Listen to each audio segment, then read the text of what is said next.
was just saying a lot of stuff, and I was like, oh my gosh, I can't believe y'all going through this. So I kind of want to get your POV on this because I know you already spoke about your journey, and if you guys missed it, it's in on my YouTube channel. The link is in my bio. But the first question I have for you is, how important is it for a student analyst who is transitioning into a BCABA or a BCBA role to understand assessment selection and how to write clinical assessments? Honestly, yeah, that's a good question. Honestly, like, so you're asking the transition from being a student analyst to a BCAB or BCBA, right? Yeah. So that honestly, it depends on like everyone's individual experience. Like if you are a student analyst and you have a supervisor who's really there nurturing you and guiding you, it could be a seamless transition, but unfortunately that's not the case for a lot of companies. For me, I didn't get like a whole lot of experience with assessments. I didn't get a whole lot of experience with protocol modifications or treatment plans or any of that. So when I became a BCABA, like I had to like learn everything like step by step, and it was a lot of like pestering my director, like, "Hey, I don't know what to do." Like, and then my director, when I first started, I'm not sure if I mentioned it, but like it was just kind of like, "Here's your laptop, do your thing," you know what I mean? Wow. And I had no idea what to do with. I didn't know anything. She didn't give me any guidance, nothing. So I literally had to really be aggressive and just ask like, okay, how do I do the assessment? Where do I start with? And then after I did my first treatment plan, because the treatment plan, like in the treatment plan, there's like you put the assessment information and all that information about the client and all that. And so I got like, we send it to the headquarter people, who's also a BCBA, but she's the one who reviews all the reports before they send it to insurance. And the feedback I got, it was like 2 paragraphs of criticism. And I was like, I'm so inadequate. I'm not doing anything right. Like, I suck. Like, I was just being so hard on myself, but that's just me. I'm really dramatic. Like, it was really not that deep. I just had to like just correct it and send it back. Like, it's not that a big deal. But just like saying like I really was clueless. You know what I mean? So you really have to like be aggressive. Like, and I even tell my BCBA apprentices, that's what we call them. They're not like, we call them apprentices. I tell them, like, listen, if y'all want your unrestricted hours, bother us, pester us. Come to us, like, you know, because a lot of them will complain to me saying, we don't get anything. I'm like, well, ask. Right. Ask, and then you'll receive it. So, yeah, so that transition, it depends on everyone's experience. But honestly, most people who are in that internship apprentice role, they don't get that. And that's just what it is. You have to just ask. Yeah. Wow, that's great because that's literally what she was saying, the student analyst. I don't know if she spoke about, I don't know if she said she had to keep asking for it. I'm pretty sure she did, but she's barely getting any type of training when it comes to the assessment planning. It just sounds like, and then maybe I don't recall the full video, but you guys can watch it anyways, but it sounds like it's mostly of the supervising RBTs, but there's not much of the writing out the assessments, which is really what a behavior analyst mostly does. I mean, I remember last time we spoke, you said you had all these treatment plans that were due at a certain date, like, or assessment work. I keep mixing up treatment plans, assessment. Listen, you know, they go hand in hand. They go hand in hand. Yeah. Paperwork. That's my lingo. Okay. So yeah. You had all of that. And I'm like, if RBTs don't focus more on that section, then my gosh, like, how competent are you when it comes to becoming a BCABA or BCBA, just a behavior analyst, period? Because you're not focusing on the assessment plan. Yeah. Wow. It was a challenge. But really it's really practice. So once I became a BCAB, my company, like, they're pretty lenient. They're not like, I mean, of course they have their deadlines, but they're understanding, like, and I do reach out to other BCBAs. This is one remote BCBA that I contact sometimes, and she reviewed my last treatment plan, and her feedback was very helpful. So I feel like as I'm going, the feedback is less, and my treatment plans are getting better. Even my director, I wrote one treatment plan the other day, and she's like, "That was such a great report." Like, I'm like, "Oh my God!" I was like, "Finally, I'm finally getting it." So it's really just That's good. That's good. Yeah. I guess I would say, well, I guess this question would be kind of hard for you to answer, but I mean, just try the best that you can. But this is coming from the student analysts like pursuing, the behavior analyst role. So I wrote down what level of assessment competency should they have before stepping into the BCBA position, because I know that that's what you're transitioning to. So you're currently a BCABA transitioning to that BCBA. So Right. imagine you weren't a BCABA and you are, like you're an RBT, boom, transition. So what type of level of competency of assessment like you think they should have on that side? Man, you should know at least you should know how to do a BB map. And that's like the verbal milestones assessment. Usually we do that for children Mm-hmm. ages, I think 18 months to, I think, maybe, I don't know, depending on their skill set. But from my Mm-hmm. experience, it's usually 18 months to like, let's say 5, 6 years old. But once again, it depends on the kid. It could be like older. But yeah, like at least know how to do a VB map and also learn how to like determine like what assessment a child needs. Because some kids like will need the VB map, others might need like the ABLES and or PEAK, or there's so many different types of assessments. I'm not familiar with PEAK at all. I've only done ABLES and VB map, but yeah, you should at least understand like the basics. Like okay, Yeah. like you look at this child's profile. Do they do what are their needs? What assessment do they require? And but once again, a lot of people don't get that because if I came from art was like in my previous role to what I'm doing right. Sorry, if I was like an RBT going straight to BCBA, Yeah. realistically, we might not even have that level of just like understanding. Okay, like should I do a VB map or a peak or whatever? Like, we might not even have that basic level of understanding, and it's not our fault. Not because we're not Yeah. competent and we're not doing our It's job. It's just the that level of training. training that we Yeah. receive. That's all it is. Mm-hmm. So my advice is really just going through like the BACB and like figuring out like where you should be at, what you should know. And Mm-hmm. then if you are like you don't understand like a certain concept or a certain thing that you're gonna be doing as BCBA, ask before you take that exam because I promise you that transition is tough. Like I even struggled to become BC, like being a BCABA. That transition was tough. So I can't. Yeah. So at least when I'm a BCBA, it's basically the same thing. Mm-hmm. But like, but as a BCABA, I feel like people don't look at me crazy if I ask questions because they're like, Yeah. if they expect me to ask questions because I'm still, I'm under Learning. a Mm-hmm. BCBA. But as a BCBA, they expect you to know everything. Right. You really Right. just gotta like make sure you're asking the right questions before you take that exam and really get that experience. And yeah, really just gotta be aggressive with it. That's the only advice I can give. No, I mean that's good. I mean, I think that's a really good advice. So we'll take that one. Yeah. And I did hear about the VB map. Like that's the most common one. And especially since you said the age group is between 18 months to like 6 years old, something like that. A lot of ABA therapy is always early intervention, mostly like so. If that's the most common one and the one that we should be using for that age group, I mean, we should really know about that type of assessment and how to Right. conduct it and all of that. So, Right. yeah, yeah. Yeah, yeah, So let's exactly. see. Um,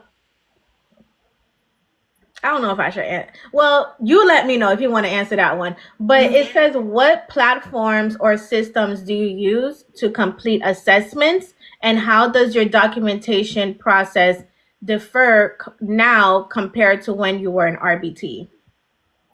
Okay, so documentation process meaning like maybe like converting our notes. Is that what they're like Yeah, basically like how we do that? Because it is. I know every company is different. My last yeah. company, when the BCBAs were converting their notes, I would observe them, and it was very elaborate, detailed. They had to like put in every tiny little modification they made. They had to make at least like three or wait, hold on.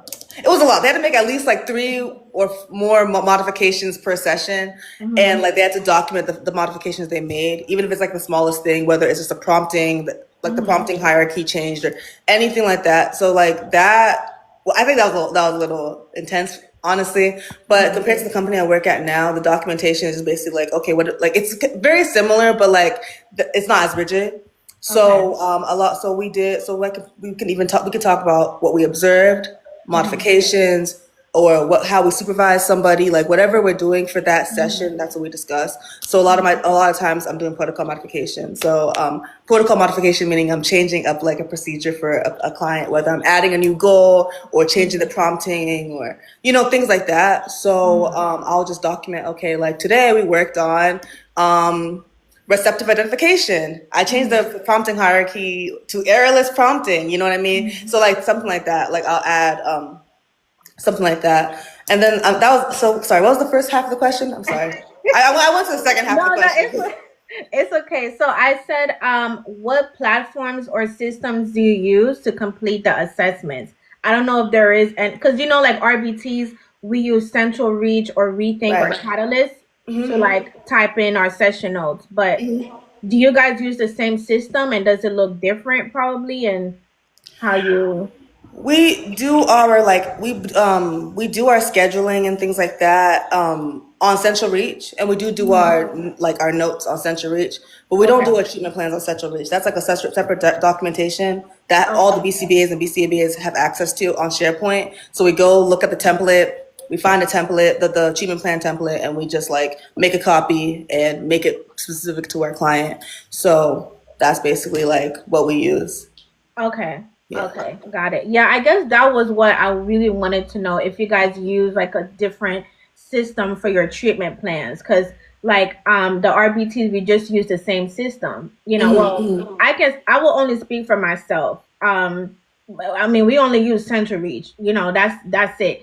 Take data, write session notes, boom, right? But I was like, what do you guys use to write your treatment plan? So you said SharePoint. So, Yes. okay. But however, we are changing to putting our treatment plans on Central Reach. That'll be fun. Oh, And it's gonna be I already know. But that's gonna be next year. So they're gonna okay. train us on how to do that. I have zero idea, but they are gonna train us. But yeah, I know that yeah, so that is also something that happens. People do the treatment plans on Central Reach. I just have no idea yet. You just don't So know yet. yeah. Okay. Yeah. Cool, cool, cool. Um, what additional, let me see if I should ask that.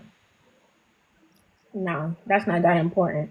I just write a lot of questions, so I just want to make sure, like, it's like, is it important? Is it not important? So we don't Yeah. have to ask that one. Ask Um, away. let's see. In what ways do you contribute to developing or updating treatment plans? And how does your collaboration with the supervising BCBA typically work? Honestly, I do everything. The BCBA, my BCBA, all she does is like she signs the treatment plan at the end. Like there's a part for me to sign and her to sign, Yeah. and that's it. But in terms of like protocol modification, what goals to write, what to add, like I basically create those by myself. And then maybe I might ask for her to like maybe like I might ask for her opinion on something if I'm not sure about it. But yeah, really she fades herself out as much as possible. So I guess she really wants me to be as independent because I am gonna be BCB anyway. So it's good that I'm Yeah. getting that full independent like Mm-hmm. ability. Okay. Yeah. Okay. And yeah, because like it does make sense since you are pursuing the BCBA certification. It does make sense. So but does it look like her like would she tell you what needs to be revised or you'll just like do it yourself? Like based off like how would that look like? Like is it will you update it based off how you observe the RBT and the client? Okay. Yep, 100%. If I observe something, I see it, I'm like, all right, I'm gonna change this. I don't even consult her. She has a million things to do anyway. Like Right. me consulting her over one client, like as long if it's not an emergency, like I have that authority to do that. So Yeah. that's basically all I do all day. So I really am like in that BCBA role. Like there's very Right. little that my BCBA really does. Like she might just inform me of something or like tell me, oh, we have a deadline, but Mm-hmm. she's like, do you? Right. Do So you think it's because you're pursuing the BCBA route, or is it because, like, even if you weren't, but because you're already a analyst, anyways, assistant behavior analyst, you already have that authority to do those things. So, like, what do you think it's why she's like kind of lenient towards you? I think that's partially it. Like, okay, like I am pursuing my BCBA because all of us in the office, none of us are besides like the clinical director, all of us, we have our own like BCBA office. So it's like Okay. me, another BCABA, and like an intern who's about to take her exam. And Okay. so we are all like the clinical supervisors, and with all of us, because I think with all of us are pursuing our BCBA. So yeah, we do get that same treatment. We get that freedom, and I do think it's partially because we are pursuing it, and the fact that, and also partially because I am board certified. Like I took that exam. The exam is it's basically the same thing as the BCBA exam. So I have the Mhm. same competency level. I have a master's degree. Like I did all my coursework, like Mhm. everything. So it's like she has that trust in me. And Yeah. I do think like, and even like my last company, that I worked at, I had a BCABA, and she also was very independent. However, she did have to like consult more with the BCBA. I did see her do more stuff with the Mhm. BCBA. So I guess Mhm. it varies by company. My company is Yeah. just more like you do you. Other companies are more Mhm. like, no, we have to supervise Mhm. you if you're a Mhm. BCABA. But not saying I don't get supervision. Like I do have meetings with her and stuff like that. But it's not Yeah. like how you would expect. You know what How? I mean? Yeah. Yeah. Okay. Yeah, That sounds good. yeah, it's great. Um. Oh, go ahead. So I was saying it's great. I really love it. I really love this experience. Yeah. I wish I wish I finished. It's not too Sometimes. late. It's never too No, late. it is too late No, because no, it's I'm not. about to graduate. Because I'm about to graduate this semester, so I already took 3 courses. And yeah, I already took 3 courses, and then there's 3 more courses left. I mean, if we're still going based on the current course requirements, it's Hmm. 6 courses total. The Hmm. 2027 is 5. So Hmm. I have to complete 3 courses, and I have to start my fieldwork hours. And the thing is, I don't want to work as an RBT. There are in Florida, there are different opportunities, that I can work with a BCBA, but man, I don't know. I'll see. I don't know. So wait, what are I you graduating in exactly? In recreational therapy. So it's like Oh, similar to ABA, but it's not similar. I mean, it's not the same.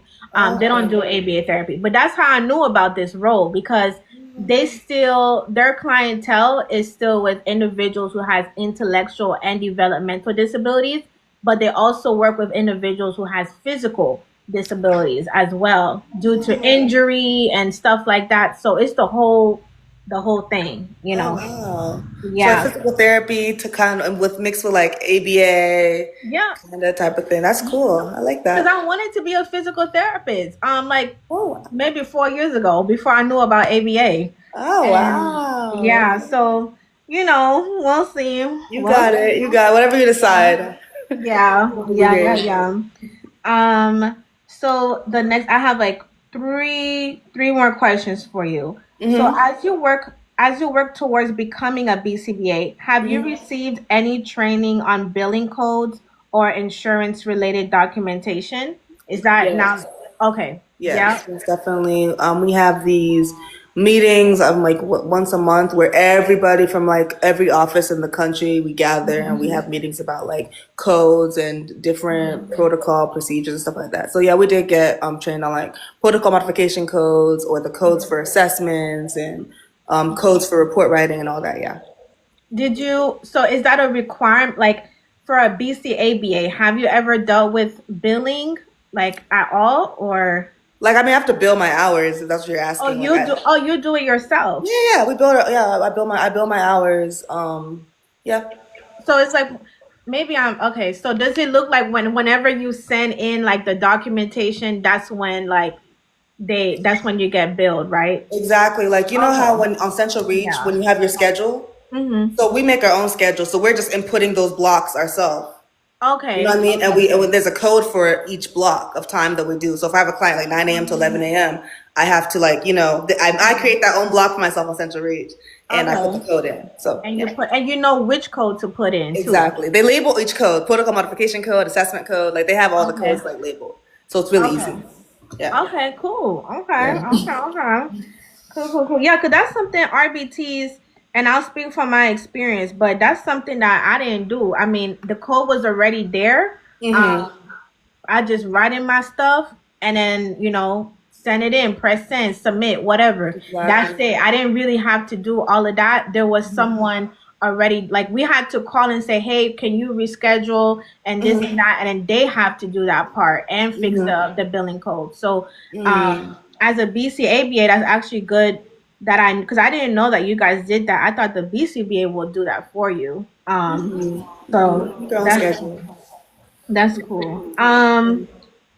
Let's see. I know we did touch on this a little bit earlier, but still, if you have any new things that you might want to say, but which unrestricted activities do you believe aspiring student analysts should prioritize to best practice to become a behavior analyst? Oh wow. I mean, honestly, all of them are very important. Supervision is important. Treatment plan writing is important. Important. Assessments are important. But like I would say what I would recommend, like treatment planning might be the top priority, mainly because in the treatment plan that's where you're writing the client's goals. And the goals is like 99% of like what ABA even is. So I recommend like really like diving into that and figuring out how to write a goal. Like, you know, what is necessary. And like that's something that I have to learn. I had to learn. Like I literally had to be with the BCBA for a few hours and she taught me like, okay, like, you know, how many what would count as a mastered goal? Like how many times a child should be able to do this in 80%, a certain percent of opportunities, you know, things like that. I had to like learn all that, and that's crucial, like crucial to the field. So yeah, achievement planning and goal, writing the goals. Okay, okay. You know, as a recreational therapist, that's something that I was learning too. Goals, like how to write it. Like there's certain type of verbiage. I mean, it's just like, what the heck is this? Then they got all these different type of assessment plans. I'm like, oh Lord. You're like, I mean, it was a lot. And this is just recreational therapy, but it was a lot. I want to acknowledge, so the BCBA brother, I've been seeing your posts so many times on my feed, and I really love the way that you explain just supervising and just modeling procedures, all of that. Like, I love to see it. You know, a lot of people say like, oh, you know, I'm this weird person. I'm gonna say this because I don't really care much about skin color. I'm gonna be honest, because I feel like, to me, it's just good that we have competent people, period, regardless of your complexion. Like, you know, so I just acknowledge your competency as a BCBA because I can tell, you know, like just the way that you explain things in your videos, I can tell. I know some will say it's nice to have a black BCBA. It is nice, but I'm not acknowledging that part. I'm acknowledging your competency. So I just wanted to give that shout out real quick. Sorry. And I do want to acknowledge his comment real quick. Parent training, yes, I forgot about that one. I forgot about it mainly because parent trainings are not as frequent as like you know, writing a goal or something. But you do have to do parent trainings like once a month, so I guess it is pretty frequent. So yeah, like it is. That's something I struggled with like a lot. It was just very difficult to deal with because you're dealing with so many different personalities. Some parents are enthusiastic, some just don't want to be there. But you have to be there, otherwise, and you know, you won't get reauthorized for the next period, so you have to do it. And yeah, I struggled, but over time, I'm still learning. I'm trying to find different ways to fill in that time because it's supposed to be like 45 minutes to an hour, and sometimes I have no idea what to talk about. So I'll figure it out. But so I appreciate that comment. That's very true. Parent trainings, you really got to like figure out what works. Yeah. I think Britt, the BCBA, when I had an interview with her, she said the same thing too. Parent training and supervising RBTs. That's something that we need to learn. Like if I'm not becoming a BCBA, but if you are becoming a behavior analyst, BCABA or BCBA, those two things also are important for you to learn, because when you're an RBT, I mean, you kind of gain that experience with the parents when you're an RBT, because you already have to explain to, well, at least with me, I have to explain to the parent what I did for the day, and also how they can apply these strategies, because sometimes they're not even in the session. Well, 98% of the time they're not in the session. So I have to just give them a summary of how to apply what I've done and stuff like that, you know. So I do gain that experience as an RBT, but I know it's different though, because now as a BCABA, you're explaining the treatment plan and like, you know, it's a whole different. What we're doing, like, you know, the progress, and then parents will come and tell me their requests I mean, I'm like, wow. Like this one lady, her child is nonverbal, and she's telling me, "I want him to talk. Can you get him to talk?" And I'm like, I didn't teach him to communicate. So it's like you deal with people who have these unrealistic expectations. So you just Mm-hmm. really have to do your best to like conduct yourself professionally and like tell them what we can do, Mm-hmm. and just not promise anything. Like it's a formula like you have to just kind of like create in your head on how to like navigate those challenges. You know. Yeah, yeah, definitely. Yeah. Two more questions for you. Hmm. Um, this one, what are three questions should student analysts ask during their interview to ensure they will receive quality, unrestricted activities? During like their job interview. Yeah, because like there's some companies that say, "Oh yeah, we help student analysts become BCBAs. We give, supervision hours, all of that." So it's like, what type of questions? Because it seems like a lot of RBTs, especially the interview I had the other day, the RBT had a certain expectation of how that program would look like. Then when they got in the job, it's not what they thought it was. So it's like, I don't know if you know specifically what type of questions should they be asking to know like they will receive that. I would say research the company and then, research what a BCBA intern or apprentice or whatever it's called at your company. Just like ask them what that job entails in detail because a lot of these companies will just hire you as like a glorified RBT and not no shade at all, but they want you to just like you're basically RBT and you get stuff once in a while. Maybe like once every few months you might get unrestricted activity here and there. Like absolutely not, absolutely not. Make sure that you have it like written out what is expected of that role and ask them, would I be doing X, Y, and Z? Because Mm-hmm. even another company wanted to hire me as a BCABA, and I asked them, what does the job entail? And they're telling me I'll be doing a lot of direct and all this, and I'm like, no, I want to fade out of direct because I was already working out of direct, and Yeah. like I just was like, kind of like, I just wanted to do more, administrative stuff. And Yeah. so definitely like, make sure because a lot of companies, yeah, they would just like hire you just to kind of Mm-hmm. like entice you to come and then Mm-hmm. it's not what you expect at all. So yeah, Yeah. ask them like, okay, would I be doing assessment treatment plans? How often would I be doing it? Are there checklists? Mm-hmm. Like ask them if there's a checklist, that's probably a good company. What my last company was, they had checklists of things we had to get done like we had to get done not in a certain time frame, but we had to get it done, and then we move on to like the next thing. You know what I mean? Like so make sure that you are just asking those questions, and see what they say, and that's all I can say about that. Yeah. These companies, Okay. yeah, they be tricking people, so just be careful. Yeah. Yeah.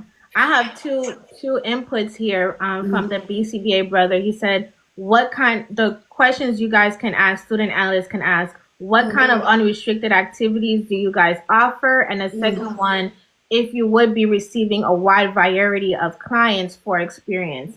That's key because a lot of RBTs, based off my comment section, everything, they said they only have like one or two clients. Like, and this is student analyst. Like I'm saying, as a student analyst, one or two clients, and that's it. They're barely getting that parent coaching, barely getting all the other stuff. I mean, it's just, so I think it's key. Like these type of questions, though, I think we really need to like, if more BCBAs can like put posts on what type of questions student analysts needs to ask to make sure that their companies they're going to a company that will provide them hours, like quality hours, like that needs to be posted more because many student analysts don't know. And like these companies, like you said, glorified technicians, these companies, this is what I get with that lead RBT. I hate that role where you're not a student analyst because they will pay them $5 more or whatever the case might be, but they're doing tasks that again is unethical that a student analyst can be doing to obtain their hours. But a lot of these companies, they're trying to just find a way, to cut corners. It's just like, stop trying to find a way. Hire a student analyst that they can do that ethically because they need to do that and more. Like it's Yeah, yeah, yeah, no, yeah, absolutely. yeah. The last question I have for you is, are you aware of any recent or or upcoming changes in your state that will impact the BCABA role, like insurance billing requirements, licensure updates, anything in that sort? I can't think of anything on the top of my head, but I do know that the BACB is changing some requirements Hmm. for RBTs. I know that there are some things changing for BCBAs. Are you familiar with what's changing for BCBAs? With them needing a BCBA or B? master's in ABA? No, I don't know nothing about BCBAs. I don't care Oh, about children. oh, okay. Let me stop. Yeah, yeah. Oh, okay. I mean, I just think because the role, like the Mhm. BC, like BCBA is such a hot market right now. Like, Yeah. there's so many job opportunities, and I do feel like there are people out there on the top who are just trying their best to make it more Mhm. challenging for like Mhm. no reason. Mhm. But now I don't know when. I think it's 2027. I'm not sure, but I Mhm. know like to get your hours. The hours requirements is also different. Like now you can Yeah. max out to I think 100. And 60. 60, right? Okay. Yeah, Mhm. 160 hours. And then for BCBAs, to become BCBA, you now need to have your master's in ABA. So, right, so you can't have your master's in just anything now. Wow. And that's just gonna make it so much more difficult for people who like me, so I'm getting my Yeah. BCBA at the perfect time. But like if Yeah. I was to apply 2 years, I would have to get my whole master's in ABA. My master's in healthcare administration would mean nothing. So it's just like But why so they yeah. doing that?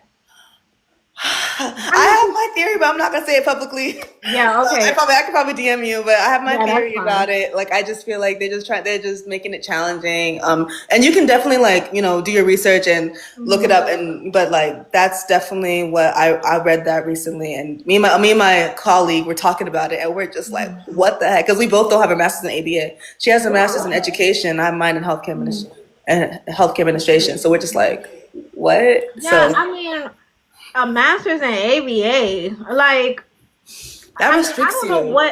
what can. I'm not saying you can't do. I'm gonna say it. Yeah, you really can't do that much with a master's in ABA. From what I recall, I could be wrong. I didn't do all my research, but it does limit you in the job field because Yeah. all I know is that ABA, again, like we know specifically, is early intervention, and then that's why I don't really talk about the BCBA that much because I don't really know I know y'all got a lot going on. There's 10 million BCBAs out there. I don't need to be the one talking about what y'all can do, but I feel like a master's degree in that, I don't know how it makes it really hard. It just limits people in the future to get like to diversify their career. Like in my opinion, I feel like what they really need, well, I know they're not in a position to really have a say so in this, but what needs to be doubled down is the process for you to become a BCBA. I feel like this should require some type of experience, and that experience should be either you being a BCABA or a similar role, period. Because Yeah.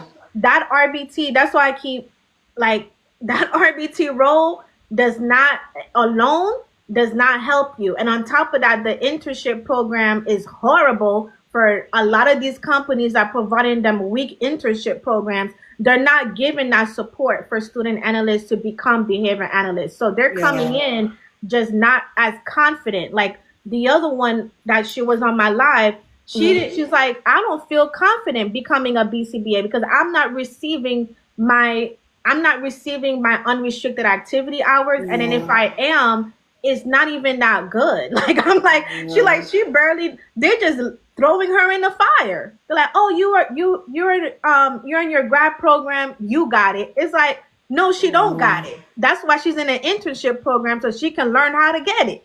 They don't want to Like teach. I That's so girl, sad. They don't yeah. want to teach. They don't want to teach. They don't want to help.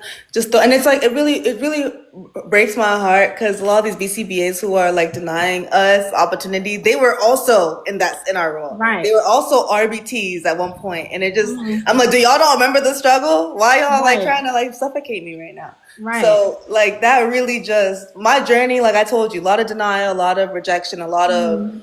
of course, there's racism in the field. That's not that Yeah. is what it is. Like a lot of Yeah. that I faced, and I dealt with it, picked myself up and found a company that will value me and give me the experience I need. Hmm. But it's been a journey. I've been in the field for 4 years, and it's been a journey, like dealing with all of that. But yeah, I really we gotta do better. ABA, Yeah, BACB, we gotta do better. Like at really gotta training do people, better. preparing people.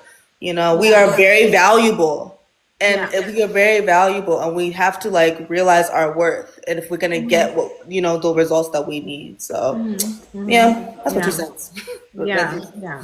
No, I definitely appreciate it. And, just to like conclude this interview, but even she's a BCABA, guys, and she is transitioning to become a BCBA very soon. And again, her company hires BCABAs because a lot of y'all think, oh, nobody's hiring for BCABAs. Calm down. They do. It's probably not in your state. Maybe it's not in your city. Maybe it's not your current employer. But opportunities are out there, and then that's why I have a whole TikTok page that shows y'all proof of what's out there. And even if you don't want to pursue the certification, I still say if you're currently in your undergrad program, just take them courses, because especially with the RBT update, the PDUs, the professional development units, the BACB counts university coursework as PDUs. So you might as well take the 6 courses and increase your knowledge in this field. And again, invest in your skills. The certification is good on paper, yes, but what people are looking for is your skills. If all you have is the RBT skills, the direct work, of course you're gonna be drained out. I mean, I'm surprised I last 2 years. Because yeah, I wanted to get into a role where it was half direct, half clinical, but I couldn't with that RBT certification. So a lot of y'all, again, you feel stuck because you don't have a certification that can put you in a higher position. You Yeah, don't need a master's degree, you just need a better certification. That yeah, master's degree should be like, okay, maybe your last thing, like, okay, I this is what I know I want to do, so I would get my master's in this and my certification on this. yeah, Please, every time you have a degree, get a certification. If yeah, you just have a degree and no certification, you're going to feel lost in a way of you don't know what to do with your career. A yeah, certification shows that you specialize in something. yeah, So invest in that certification, invest in the BCABA certification. If you don't want to, invest in the courses. If you're currently in your undergrad degree, they count as electives.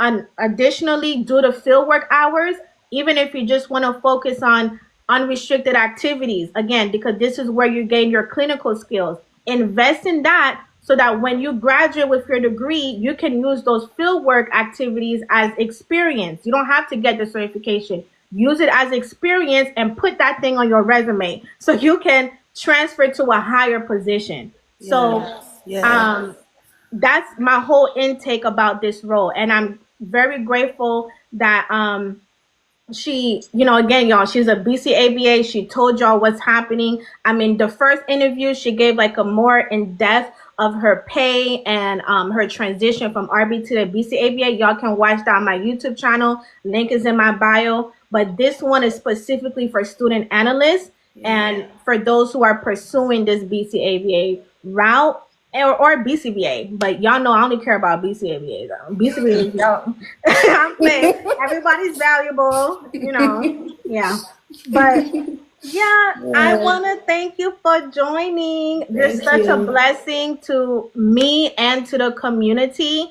And I know you're graduating this year, right? Is it this year? I already graduated. I'm just Oh trying my to gosh. getting this exam Wait. going. So I'm not gonna say the date, but Yeah, don't say the date. It's okay. soon. I didn't know Soon. you graduated. When Well, did you yeah, I graduate? graduated in what was it, July? Oh my gosh. I'm Oh, done with school, done with my hours. really? I'm done. All this Wow. stuff. So you just took that BCBA route. Yeah, I really wanted to be Oh, BCBA. I didn't even want to be a BCABA, honestly. I was like, yeah, I was like no. debating. I said, I want these hours done like yesterday. So I said, you know Uh-huh.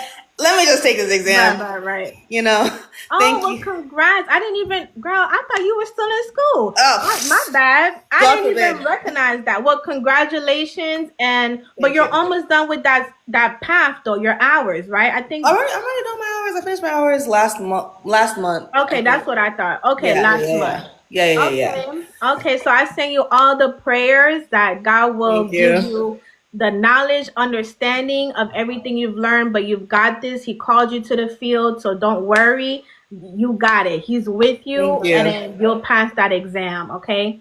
Yes, and also I'm just gonna answer a question real quick. Uh-huh. So for my BCBA program, I went to Florida Tech. It's a great BCBA program if you're thinking about being a BCBA or BCABA. It's Your passing rigorous. rate is very The pass good. rate's high. It's like almost like for BCABs it's 80%, and for BCBAs it's like 78 to Hmm. 90% range. Like I don't know, they gave me multiple different answers, but it's still a high Yeah. percentage. So Florida Tech guys, great Florida school, Tech. great school.